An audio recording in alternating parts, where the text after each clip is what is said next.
respect you, man, but I'm not going to allow you to categorize Well, let me add this Clash to it. of opinions on the Ukraine-Russian war. Take a listen to this fiery exchange between Benny Johnson and Piers Morgan. You and I don't agree about this, but explain to me, I mean, your position, I'm going to miscategorize it, but I think your position is the kind of making America great theme means that America should put itself and its own interests first, and those interests do not include racing to the defense of a country thousands of miles away that's already had a lot of billions of American money poured into it and can't defeat the enemy anyway. Is that broadly where you sit? Yes. And if you go talk to the progressive left, or if you go talk to anyone at a MAGA rally, they'll tell you the exact same thing.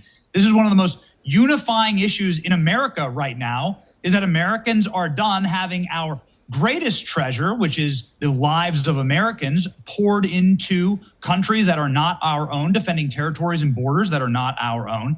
And then other treasures of Americans, like our national debt, our actual monies, being spent to the tune of $35 trillion in debt. What is that going to leave our children? It certainly hasn't made the world a safer place, Piers. And I'll state this, it is suicidal for Joe Biden on his way out to sabotage a peace that President Trump has promised to bring to this region, and I hope he does, because an ugly peace is better than a hot war.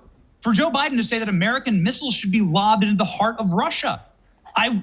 Would you stand for it if Russian missiles were being lobbed into the Midwest? I certainly wouldn't. Well, Russian missiles, Russian missiles are being lobbed indiscriminately into a European sovereign democratic country. They've also just recruited 10,000 North Korean soldiers to join the war. And I'm just curious, Betty, genuinely curious. I hear you, and I respect your opinion.